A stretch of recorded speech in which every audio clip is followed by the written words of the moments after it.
주제로 오늘 함께 말씀을 나누기를 원하는데, 사실 오늘 추수감사절이니까 감사라는 말이 나오지, 우리가 살아가는 현실 가운데서는 감사라는 말을 하기가 좀 쉽지 않는 그런 삶을 살고 있습니다. 우리 나라를 보더라도 참 돌아가는 꼴이 너무 답답하고 속상하고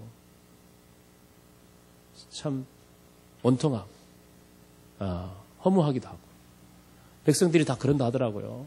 네. 특히 젊은이들이 더 상실감이 크다, 그런 이야기를 들었습니다. 이 모든 위기를 타개해 가야 될 정치인들은 상대방의 약점을 파고들어서 자기들의 정치적인 유익을 얻고자 주판알만 두드리고 있다는 그런 비판을 받고 있습니다. 나라를 어떻게 하든지 바로 세우고자 하는 그런 마음이 아니라 이런 상황을 자기에게 어떻게 이롭게 해보고자 하는 정치적인 그런 계산이죠.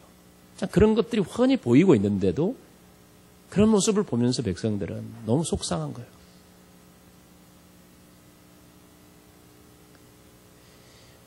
사업을 하시는 분들이나 아니면 조그만 구멍가게를 하시는 분들이라고 할지라도 만나서 이렇게 좀 이야기를 해보면 첫 마디가 아이고 힘들어 죽겠다고, 너무 힘들다는 거예요. 한숨만 쉽니다. 계속 빚만 늘어가고 있다고 합니다. 너무 절망적이에요. 우리나라 가계 부채가 여러분 얼마나 된지 아십니까? 지난 6월에 통계를 보니까 우리나라에 뭐 기업에서 빚진 거 말고 그냥 개인 가정 생활에 필요한 돈을 꾸는 데 있어서 그게요 1,300조랍니다. 1,300조. 감이 안 오죠? 우리는 조하고는 상관없으니까. 3,000이나 되나 몰라도 1,300조. 우리나라 올해 금년 한 해 우리나라를 총 운영하는 전체 예산이 얼마인지 아십니까? 알면 공무원으로 가세요. 잘 모르죠? 저도 알아봤어요. 약 386조입니다. 그러니까 우리나라가 3년을 운영하고도 남을 만한 돈이 지금 각 우리나라 국민들 개인 가정이 빚을 지고 있다는 거예요. 그러니까 한마디로 우리는 다 빚으로 살고 있어요. 빚 없는 사람 손 한번 들어보세요. 아무도 없어. 아파트 하나 샀다고 좋아하지만 들여다보면 다 빚이 빚. 다 빚으로 샀어. 네. 이럴 때 생각나는 찬송가 가사가 하나 있습니다. 눈을 들어 하늘을 보라. 어지러운 세상 중에 곳곳마다 상한 영의 탄식 소리 들려온다. 빛을 잃은 많은 사람 길을 잃고 헤매이며 탕자처럼 기진하니 믿는 자여 어이할고. 눈을 들어 하늘 보라. 어지러운 세상 중에 곳곳마다 상한 영의 탄식 소리 들려온다. 빛을 잃은 많은 사람 길을 잃고 헤매이며 탕자처럼 기진하니 믿는 자여 어이할구.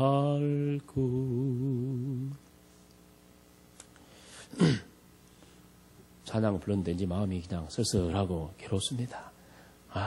착잡하고. 네. 단식 소리만 들리는 것 같고요. 방황하는 사람이 너무 많은 것 같고요. 기진맥진에 살아가는 사람들이 너무 많아 보입니다. 며칠 전에 우리 교회 나오시는 분들이 운영하는 식당이 있습니다. 그 식당 운영하시는 분이 한 분이 목사님 너무 힘들다고 잘 되냐고 물어보니까 너무 힘들대요. 너무 힘들다 그래서 제가 한번 저녁 식사 시간쯤 되어서 진짜인지 가짜인지 한번 봐야 되겠다 싶어서 한번 가봤어요. 고깃집인데 아주 큰 홀이 있어요. 그래서 가까이 가봤더니 그 넓은 홀에 테이블이 막 수십 개 되는데 딱 한 서너 개 테이블에만 사람이 앉아서 식사를 하고 있더라고요. 참 들어가서 뭐 한마디라도 좀 위로라도 해주고 싶었지만 그러지 못했어요. 너무 속상해하는 것 같아가지고 그냥 밖에서 그냥 기도만 하고 그냥 떠나왔습니다. 또 한 식당을 가봤어요. 지나가다 그 식당을 봤는데 그 식당은요 아예 아무도 없더라고요. 그 자매만 혼자 앉아가지고 있어요. 너무 참 한참 밥 먹으러 와야 될 사람들이 있어야 되는데 아무도 없는 거예요. 너무너무 속상했어요. 힘들었어요. 제가 그걸 보면서. 그래서 한번 들어가서 이러라도 해줄까. 밥이라도 먹고 싶은데 사실은 제가 이미 배가 불러가지고 또 밥 먹기는 뭐 하잖아요. 그래서 들어가서 이러라도 해줄까 했는데 문 열고 들어가면 내가 손님일까 착각하다가 실망할까 봐서. 그래서 또 문 열고 들어가지를 못했어요. 근데 제 생각에 안 되겠다. 나라도가 뭘 팔아줘야 오늘 공치지를 않겠다 싶어서 그냥 들어가서 그 메뉴 중에 제일 비싼 걸로 하나 좀 달라고 포장해달라고. 우리 가족들과 같이 집에서 좀 먹게. 이 자매가 또 눈치가 빨라가지고 목사님 그냥 그렇게 일부러 안 사도 돼요. 그러더라고요. 제가 일부러 안 사도 된다. 아니라고. 우리 가족들과 함께 식사 한번 하도록 그냥 달라고.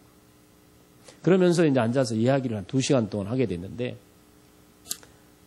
살아온 이야기, 힘든 이야기 하더라고요. 너무너무 그동안에 힘들었고 이제 내 삶의 우리 가정의 마지막이라고 생각하고 이 식당을 열었다는 거예요. 마지막이라고. 근데 그 마지막이라고 생각한 그 식당마저도 지금 너무 힘들어. 어젯밤에도 공쳤고 아무도 안 왔대. 오늘 밤에도 아무도 안 왔다.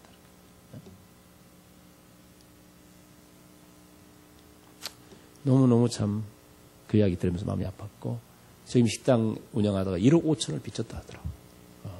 희망이 안 보이는 거예요. 참 제가 무슨 할 말이 없었어요. 하나님이 원망이스럽다고 그러더라고요. 그러면서도 엊그제 꿈을 꿨는데 꿈속에 자기 식당에 사람들이 가득 차 있더래요. 근데 이분들이 보니까 밥 먹으러 온 것 같지는 않는데 가득 차 있어요. 근데 어디서 왔냐 그러니까 한빛교회에서 왔다고 그러더라고요. 그래가지고 그분들이 와가지고 예배드리고 기도하는 거였어요. 그 꿈을 꿨다는 거예요. 그러면서 목사님 그래도 한빛교회에서 저희를 위해서 기도를 많이 해주는 것 같다고 그래서 많이 위로가 된다고 그러더라고요. 힘든 분들이 어찌 그런 분들만 있겠습니까? 직장도 힘들어서 참 너무 힘들잖아요. 그나마 그런 직장도 구하기 힘들어가지고 직장도 없이 사시는 분들도 많고요. 이렇게 여기저기서 탄식 소리가 가득합니다. 죽겠다, 못 살겠다, 힘들다. 그렇다고 소망이 있는 것이냐? 소망도 없고 언제 좀 나아질까? 기대가 없어요. 그런 가운데 오늘 우리는 감사절을 맞이했습니다. 저는 여러분에게 오늘 감사해야 된다고 설교하려고 합니다. 제 마음이 어떻겠습니까? 착잡합니다. 여러분 얼굴 표정을 보니까 감사하고 싶은 사람이 별로 없는 거예요. 뭐가 좀 잔뜩 뭐가 불만이 가득한 사람처럼 보이는데 그래도 감사하라고 제가 지금 설교하려고 그러니 제 마음이 어떻겠냐고요. 불쌍히 여기고 좀 잘 들어주세요. 그래도 하나님의 말씀을 전해야 되지 않겠어요? 제가 설교를 뭐 제 마음대로 제 생각을 전하는 게 설교가 아니라 주님이 주신 말씀을 전하는 시간이기 때문에 이런 상황 속에서도 주님은 우리에게 뭐라 말씀하시는가를 한번 귀담아 들었으면 좋겠습니다. 오늘 우리가 읽은 본문 성경 구절은 우리가 너무 잘 아는 성경 구절이고 많이 애우기도 하는 구절입니다. 아주 짧습니다. 짧지만 아주 강렬한 메시지가 들어있는 성경 구절입니다. 항상 기뻐하라. 쉬지 말고 기도해라. 범사에 감사하라고 말합니다. 그런데 이것은 하나님이 우리를 향하여 가지고 있는 뜻이라고 말합니다. 즉 하나님의 백성들이 이 세상을 살아갈 때 이런 마음으로, 이런 자세로 살아라. 이것이 나의 뜻이다. 라고 말하는 것이죠. 그게 기뻐해라. 기도해라. 감사해라. 이거 한번 따라해 볼까요? 기뻐하라. 기도하라. 감사하라. 세 가지. 이게 성도들이 세상을 살아갈 때 이 세 가지 마음을 가지고 살아야 된다는 거예요. 이게 바로 하나님이 우리를 향하여 갖고 있는 뜻이에요. 뜻. 그러니까 슬퍼하면 하나님 뜻이 아니에요. 하나님 뜻 아니에요. 울다가도 웃어야 돼. 괴롭고 속상해 힘들어요. 불평하지 말고 감사해야 돼. 아우 죽겠어요. 그러지 말고 기도하셔요. 하나님 우리에게 원하는 건 기뻐하고 기도하고 감사하라는 거예요. 그런데 그 앞에 붙어 있는 수식어가 있습니다. 자, 항상 기뻐해라. 그리고 또 쉬지 말고 기도해라. 범사에 감사하라. 이렇게 수식어가 붙었어요. 그런데 이 세 가지 수식어는 사실은요, 표현만 다르지 같은 뜻이에요. 어디에다 붙여도 뜻이 같아요. 쉬지 말고 기뻐해라. 쉬지 말고 감사해라. 범사에 기뻐해라.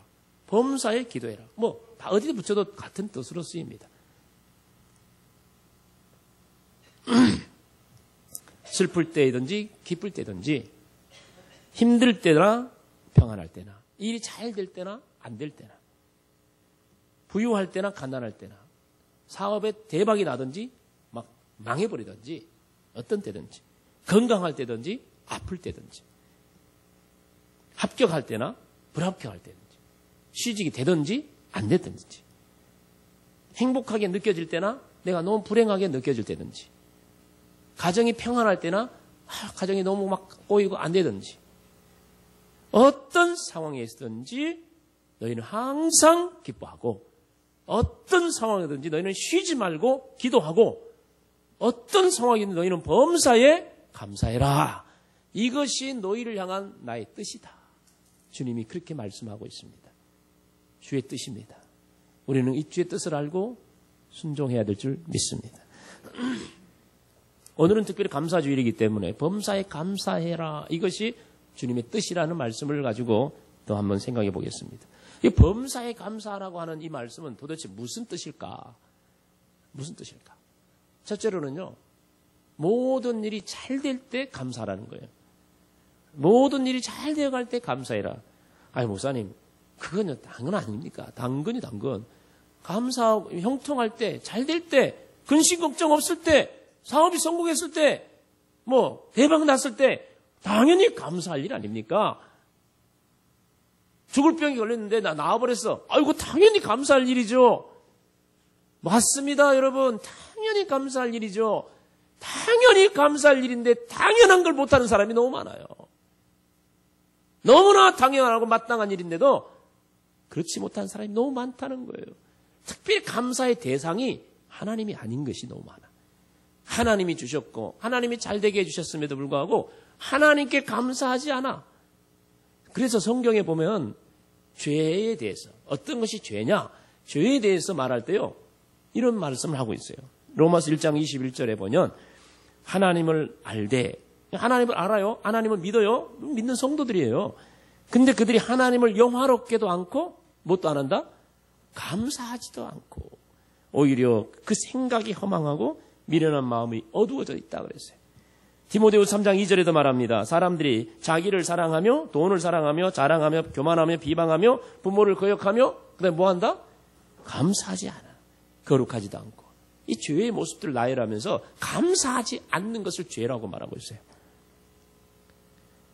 얼마나 인간들이 감사를 안 하면 그것이 죄라고 하나님이 책망하겠습니까?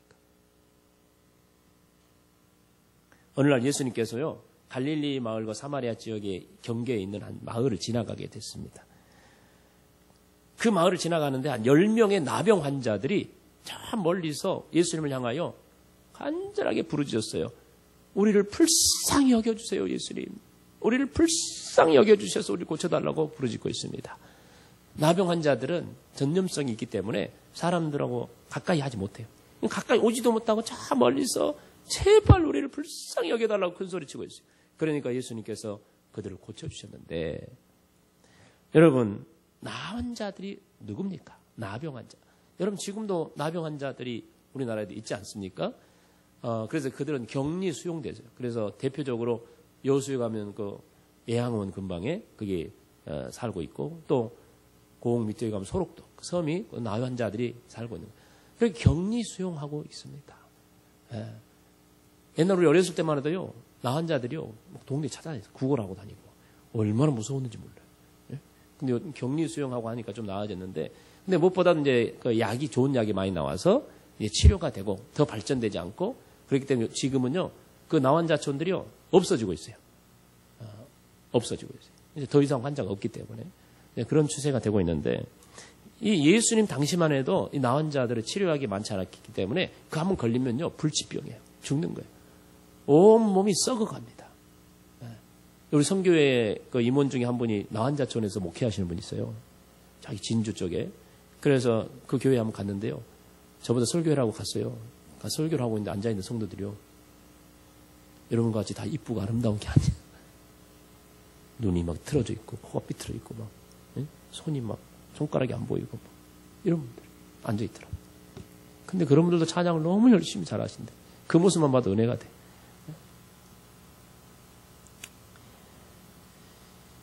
여러분, 너무나 이 모습이 흉측하고, 그 다음에 그 병이 깊어가면 이제 죽습니다. 그렇기 때문에 전염도 됩니다. 그래서요, 이 나병이 걸렸다 그러면요, 가족과 사회로부터 격리 수용됩니다. 자기들만 따로 이렇게 살게 하고, 그리고요, 그 병이 너무 무서운 병이기 때문에 하나님께 저주받아서 이 병이 걸렸다. 그렇게 다 생각을 해요. 그러니까 나 환자만 보면요, 저주받은 사람이라고 다 손가락질하는 거예요. 자기가 그 병 들고 싶어서 들겠습니까? 근데 병든 것도 억울한데 사람들로부터 저주받았다, 저주를 받고 멸시를 당해보세요. 얼마나 고통스럽겠어요. 그게 바로 나 환자들이에요. 근데요, 그 모습이, 나 환자들의 모습이 오늘날 우리의 자화상이기도 합니다. 우리들의 모습, 나 환자는 아니지만 나 환자처럼요, 외롭고 고통당하고 멸시당하고 무시당하고 힘들고 고통스러운 삶을 살고 있는 것이 바로 우리의 모습이에요. 그런 자들에게 예수님께서 고쳐주십니다. 그들에게 말합니다. 너희들의 몸을, 나은 자들, 너희들을 향하여 말하기를, 너희들은 제사장에게 너희 몸을 보이라. 너희 몸이 나았으니 제사장에게. 그때 당시에도 의사가 없었기 때문에 병이 들어도 제사장한테 가가지고 이게 나은 자인지 아닌지 구별해야 되고, 병이 나아도 제사장한테 가서 나았는지 안 나았는지 확인받아야 돼요. 그러니까 지금 제사장한테 가라 이 말은 너희 몸이 나았으니까 확인받고 집에 가라는 말이었거든요. 그러니까 이들이 믿음을 가지고 뛰어갔습니다. 제사장한테 갔는데 가다 보니까 자기 몸들이 다 나은 것을 확인했어요. 얼마나 기분이 좋겠어요. 뛸 듯이 기쁜 마음. 그래가지고 그들은 더 빨리 달려갔어요. 빨리 확인받고 집에 돌아가고 싶어서. 근데 10명이 뛰어가다가 그렇게 됐는데 그 중에 한 명이 그 자리에 멈췄어요. 그리고 다시 돌아왔습니다. 예수님께 돌아와서 넙적 엎드려 절하고, 주님 감사합니다. 저 이 병을 고쳐주셔서 정말 감사하다고 이렇게 감사의 절을 했습니다. 여러분, 그때 예수님이 뭘 한지 아십니까? 10명이 다 고침받지 않았느냐? 근데 9명은 어디 갔느냐? 물었습니다. 다 고침받았는데 9명은 어디 갔느냐? 이 말은 다 와서 감사해야 되지 않느냐는 거예요. 근데 어디 갔어 9명은? 왜 너 혼자 왔느냐는 거예요. 이 말씀을 가만히 보면, 예수님이 이 말씀을 하시는 이유를 가만히 보면 요즘 우리와도 다를 바 없다는 걸 생각해 봐요. 분명히 병이 나왔으니까 감사해야 되잖아요. 자기에게 병을 고쳐주신 그분께 돌아와서 감사하는 게 최우선이잖아요. 근데 감사하지 못한 사람이 9명이나 돼. 즉 감사한 사람 1명, 10%. 여러분들이요, 하나님께 받은 은혜가 너무 많고 감사할 일이 너무 많은데, 그런데 여러분이 하나님께 감사를 하느냐? 감사하느냐? 아니요. 정말 감사하는 사람은 10%도 안 됩니다. 제가 여러분들이 추수감사한금 하는 걸 쭉 보면 정말 한심하다는 생각이 들 때가 참 많아요. 네? 한 해 동안 하나님이 지켜주신 은혜가 얼마나 큰데, 그래도 먹고 살게 해주셨는데, 그것에 진정을 하나님께 감사하는 사람들의 그 표현이 와가지고 갑자기 생각나가지고 낸 사람처럼 너무 성의 없는 예물들이 너무 많아요. 그래도 감사의 마음이 미리 한 주간 봉투도 나눠주잖아요. 준비하라고. 근데 전혀 준비가 없어. 감사의 마음이 없어. 에? 성의가 하나도 없어.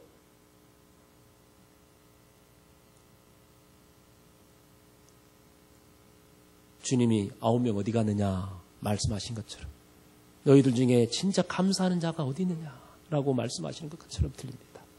네.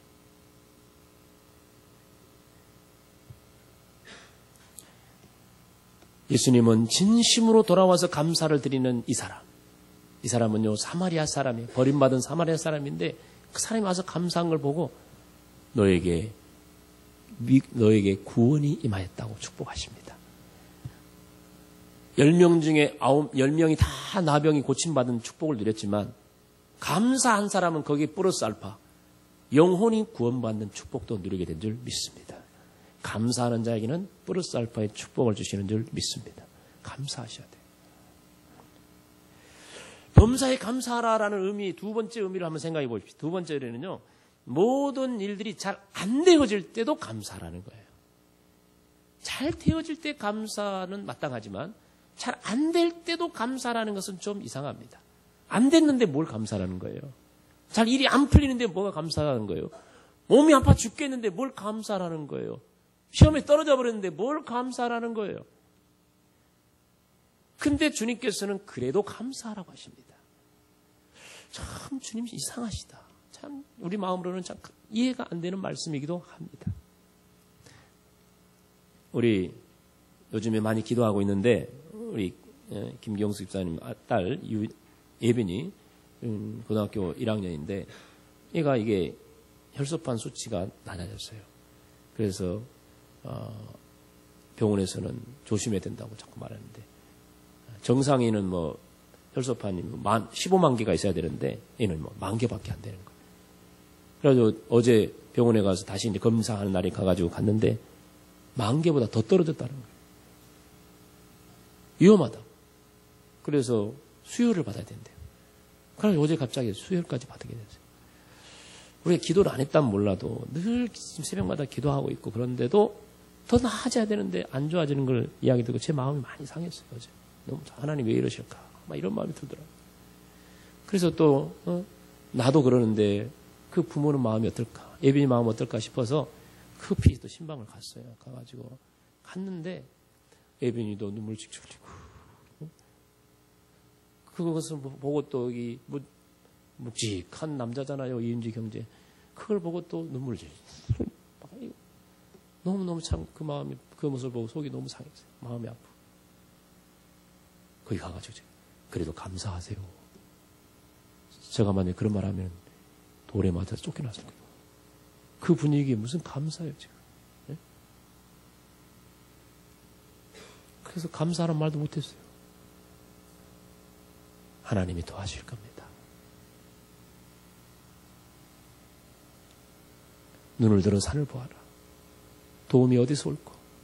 천지를 지으신 여호와께서 나의 도움이 되신다는 힘내라고 이렇게 권면하고 기도해주고 왔는데 참 감사에 그런 상황에서 감사하기가 힘들죠. 그런데도 주님은 그래도 감사합니다. 왜 주님은 도저히 감사할 수 없는 상황에도 감사라고 하실까요? 왜 그럴까? 두 가지 이유가 있기 때문입니다. 첫째는요, 그런 상황에서도 감사하면 하나님은요, 놀라운 기적을 베풀어 주십니다. 감사하는 자에게 기적을 베풀어 주시기 때문입니다. 우리가 너무 절망스럽고 너무 고통스럽고 너무 힘들어서 도저히 감사할 수 없는 상황이지만 그래도 감사하면 하나님이 기적을 베푸십니다. 하나님은 기적의 보따리를 준비해 놓고 감사라고 하십니다.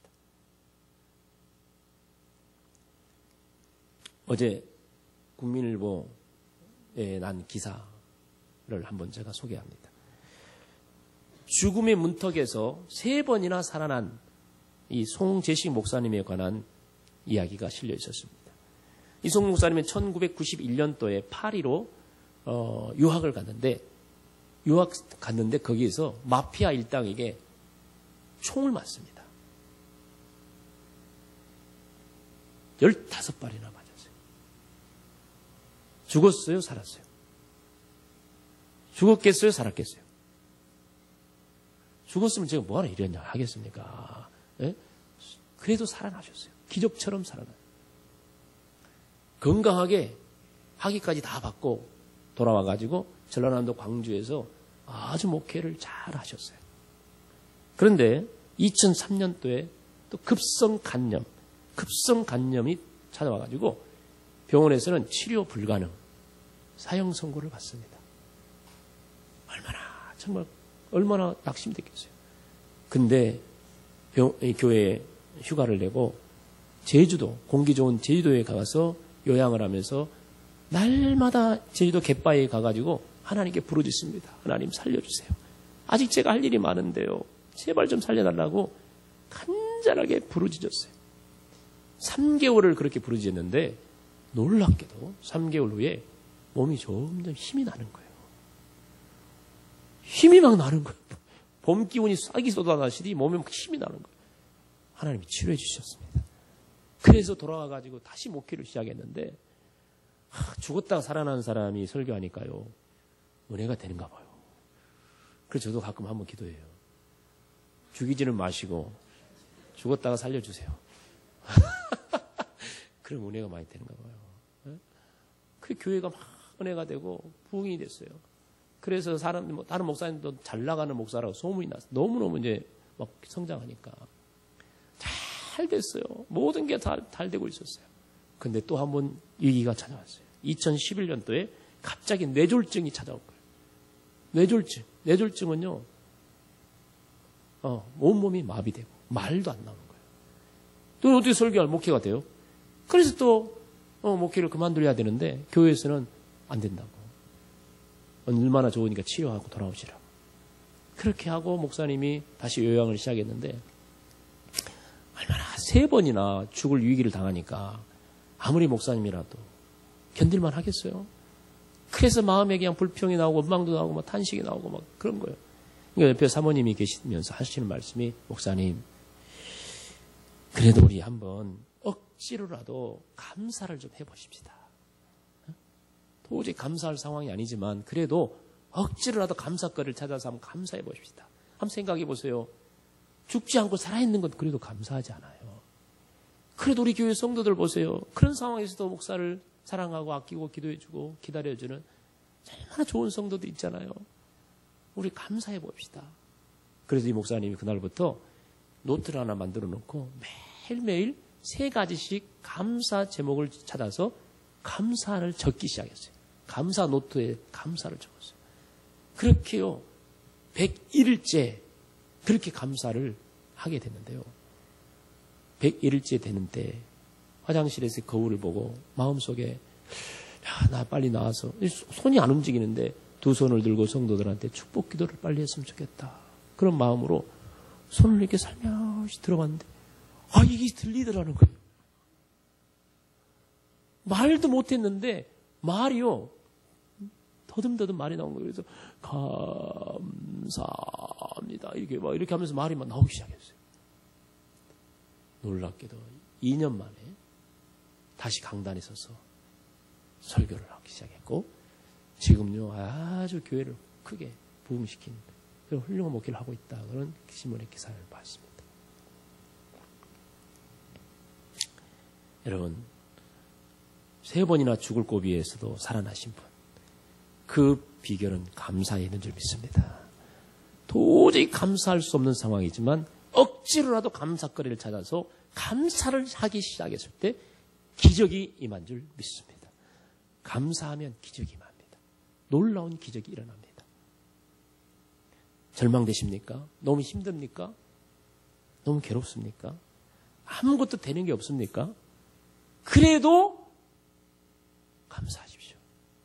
그래도 생각해 보면요 감사할 게 그래도 있습니다. 있어요. 억지로라도 자꾸 감사를 하십시오. 하나님이 놀라운 기적으로 보답해 주리라 믿습니다. 도저히 감사거리가 없는데도 감사하라고 하시는 이유가 뭘까? 두 번째 이유를 생각해 보면요. 그건요, 우리는요, 가장 가치 있는 것을 얻었기 때문입니다. 가장 가치 있는 것을, 구원을 내가 얻은 사람이기 때문에, 그래서 감사하라는 것입니다. 우리는요, 세상에 그 어떤 것과도 바꿀 수 없는 가장 가치 있는 소중한 것을 얻은 자들입니다. 바로 예수 그리스도이시고, 바로 주님으로 인하여 내가 구원받은 것입니다. 아멘입니까? 예수님이 나와 함께 계시고 내가 죄사함 받고 구원받았다는 이 사실만큼은 억만금을 주고라도 바꿀 수 없는 것이고, 그 어떤 것보다도 가치 있고 소중한 것이기에 이거 하나만 내가 가지고 있다고 해도 나는 정말 감사하고 행복한 것입니다. 여러분이 진정 예수님을 믿고 여러분이 진정 죄사함 받고 구원받은 사람들이라면, 여러분 아무것도 없어도 이거 하나 있다면 여러분은 진정한 감사를 할 수 있는 줄 믿습니다. 이걸 일찍 깨달으신 성도들은요, 이렇게 고백했어요. 하박국 3장 17, 18절인데 우리 같이 한번 읽어보겠습니다. 비록 무화과 나무가 무성하지 못하며 포도나무에 열매가 없으며 감람나무에 소출이 없으며 밭에 먹을 것이 없으며 우리의 양이 없으며 외양간에 소가 없을지라도 나는 여호와로 말미암아 즐거워하며 나의 구원의 하나님으로 말미암아 기뻐하리로다. 아멘. 여러분, 이 말씀에 공감하십니까? 17절은요, 다 부족하고 없고 못하는 것밖에 없어요. 근데 18절에는 그래도 기뻐하고 감사합니다. 여러분도 한번 없는 거 생각해 보세요. 부족한 거 생각해 보세요. 못하는 거 한번 생각해 보세요. 생각해 보라니까. 할렐루야. 없는 게 뭐 있어요? 부족한 게 뭐 있어요? 여러분 삶에? 못하는 게 뭐 있어요? 자, 한번 우리 해볼까요? 여기 많은 사람, 무화과 나무가 무성하지 못하고 했는데, 여러분, 가정에, 여러분 인생에 없는 거. 나는 왜 이렇게 얼굴이 못났나? 막 이렇게 되잖아. 자, 한번 속으로라도 한번 해볼까요? 말로 해본지. 시작. 뭣도 못하고, 뭣도 없고, 뭣도 안 되고, 뭣도 부족하고, 없고. 수백 개는 되겠죠? 수천 개는 될까? 여러분, 그래도 없는 것 투성이고 부족한 것 투성이고 못난 것 투성이라도 그래도 여러분에게는 여러분을 너무너무 사랑해 주시는 예수님이 계시는 줄 믿습니다. 여러분은 천하보다도 소중한 구원, 하나님의 나라를 상속받는 하나님의 자녀인 줄 믿습니다. 그거 하나만으로도 부족함이 없고, 그거 하나만으로도 넉넉하고, 그거 하나만으로도 기쁘고 감사한 그런 사람, 그런 성도의 삶이 되기를 바랍니다. 지난번에 제가 잠깐 소개한 적이 있었는데요. 뇌성마비 환자요. 어려서부터 한 번도 일어나서 걸어본 적이 없는 뇌성마비 아가씨. 그가 어느 날 극동방송을 통해서 복음을 듣고 예수를 영접하기 시작하고 삶이 완전히 바뀌게 됐는데, 그럴 때 그가 쓴 시, 송명이라는 시인의 쓴 시죠. 제가 지난번에 갑자기 말하면서 정확하게 이 가사를 잘 전달 못해가지고 오늘 제가 적어왔어요. 정확하게 이 내용이 너무 좋거든요. 이 예수님을 만난 한 여인이 고백한 거예요. 자기 자신의 고백이에요. 나 가진 재물 없으나, 나 가진 지식 없으나, 나 남에게 있는 건강 있지 않으나, 나 남이 없는 것 있으니, 나 남이 못 본 것을 보았고, 나 남이 듣지 못한 음성 들었고, 나 남이 받지 못한 사랑 받았고, 나 남이 모르는 것 깨달았네. 공평하신 하나님이 나 남이 가진 것 나 없지만 공평하신 하나님이 나 남이 없는 것 갖게 하셨네. 이런 고백이에요. 다 있는 사람이 이런 말을 하면 웃기네 하겠지만 정말 이런 뇌성마비로 평생 제대로 일어나보지도 못한 이런 여인이 이런 고백을 하는 거 보면 정말 우리는 그보다 훨씬 낫잖아요. 네? 우리는 얼마나 감사의 고백을 해야 되겠습니까? 아무것도 없어도 주님 한 분만으로 기뻐하고 감사할 수 있는 사람. 그 사람이야말로 인생 최고의 행복을 아는 사람이요. 그 사람이야말로 인생의 최고의 가치 있는 것을 소유한 사람인 줄 믿습니다. 신라곤의 작가인 밀턴이라는 사람은요. 소경이 된 후에 이 책을 썼다고 합니다. 신라곤. 아주 유명한 책이거든요. 근데 육신의 눈이 보이지 않는데 그걸 썼대요. 이분이 나중에 이런 고백을 했습니다. 육의 눈은 어두워서 보지 못하지만 그 대신 영의 눈을 뜨게 하였으니 감사합니다. 이렇게 고백했다고 합니다. 우리의 진정한 고백이 되기를 바랍니다. 범사에 감사합시다. 모든 일이 잘 되어갈 때 당연히 감사해야 될 것이고 혹시 잘 안 되어갈지라도 감사합시다.